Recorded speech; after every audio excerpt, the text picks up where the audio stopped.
Guys, double Apex 2 weeks in a row. We're back and it's a little bit of a hollow card, if we're being honest. The main event, I really like Anthony Fluffy Hernandez. He almost has a similar style to Colby Covington, except with, obviously at middleweight, and with much more of a submission threat. He actually tapped out Rodolfo Vieira. Yes, he dragged this guy into incredibly deep shark-infested waters before getting the submission. But nonetheless, saying you've tapped out Rodolfo Vieira, a guy with that many accolades in the world of jiu-jitsu, is a pretty cool feather in your cap. On the other side, Michel Pereira. This guy is, what could you say, apart from just an absolute crazy wild man. He has multiple times backflipped, front flipped, side flipped, quad flipped into the guard. He's doing literal trampolining moves, gymnastic moves out there in the octagon. And he's gassed for it in the past. You know, he's dialed that back a little bit more. And since moving up to middleweight, has gone on a really, really impressive streak. I think this is a really interesting clash of styles because if Michel Pereira can get his hands to the target while he still has gas in the first, round, 2 rounds, I think he has the ability to put out Hernandez.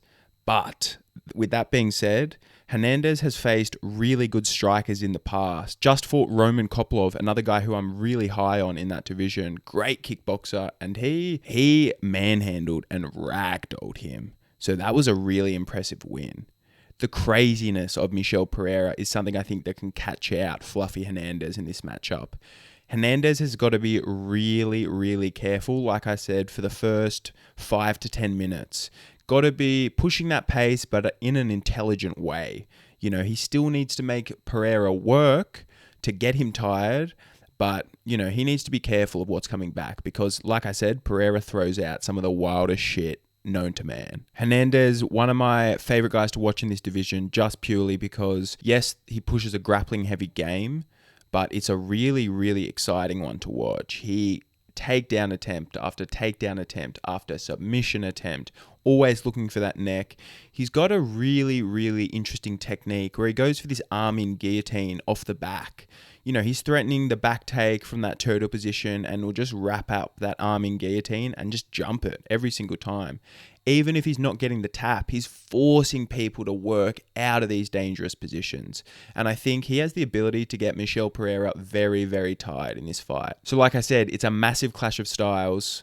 Power, unique, authentic, crazy striking ability versus a huge, huge cardio output, a devastating pace, and real submission threat. So I think whoever has the ability to keep this fight in their realm is going to win.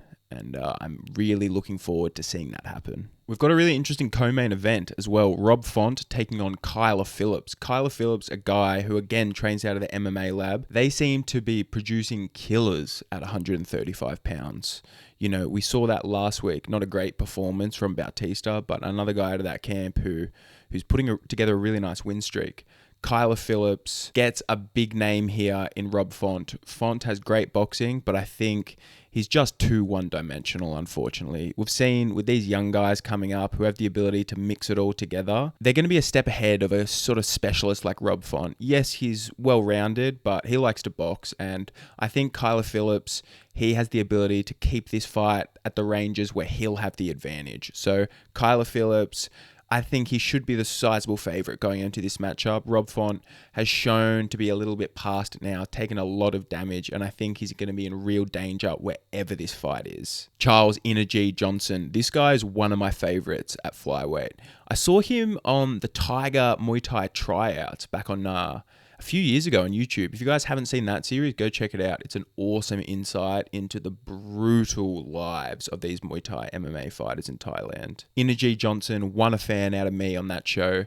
He really, really impressed me. And since in the UFC, he's had some hot and cold performances, but he has beaten some great guys. KOing Joshua Van, who has looked really, really spectacular in this division, just goes to show you how deadly he is on the feet. This is going to be an absolute scrap because Sumudaerji on the other side, he's a great striker and he loves to have a brawl. We saw his fight with Matt Schnell, one of the craziest fights in this division's history. If you guys haven't seen that, do yourselves a favor and go check that out because that was one of the fights of the year. It only lasted a round or two, but oh my God.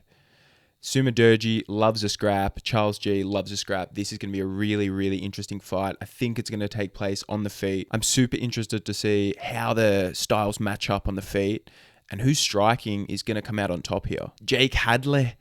This guy is a crazy little dude. He just moved up to bantamweight and beat a bit of a prospect in Loughran, coming in short notice, beating a good prospect. So this fight, he has a pretty tough matchup, I think. Hiestand had a, interesting start to his UFC career coming through the Ultimate Fighter. His boys with Chiesa, but he started to put it together really nicely. So in the grappling ranges, I think he's going to have it covered. Hadley is going to be smaller, undersized in this fight. But like I said, he's looked really, really good in his debut at 35. So he could surprise me here. I'm really interested to see this fight take place as well because I'm big on both guys, I'm big on both guys. The Damage versus Daniel Pineda. This is a fight of two veterans who have taken a lot of damage in their career. Darren Elkins, more so.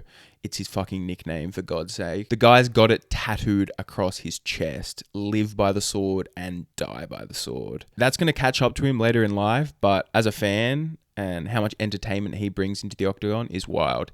Unfortunately, he's just too gone. He's taken way too many hits in there. He's taken way too much damage. He's well past it, and I think Pineda has a bit of a layup here. Although he's more experienced as well, older in his career, I think he's going to have Elkins outskilled here everywhere unless he gets into a fight, gasses, and Elkins can take over with the grappling. On the prelims, we have a few other interesting matchups. Nicolau is back, good talent at 125 pounds. Brad Katona also is back in the octagon. Robelis Despain, the hype train that once was.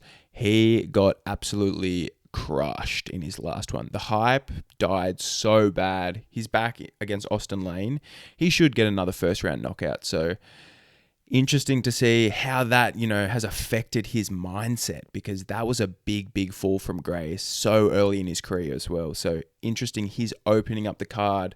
I think that's going to be a pretty easy fight if he's all there mentally. Thank you guys so much for tuning in. It's a pretty hollow card. Like I said, we're going to be watching nonetheless. If you guys have any appetite for PFL or Francis Ngannou, he is back this weekend as well.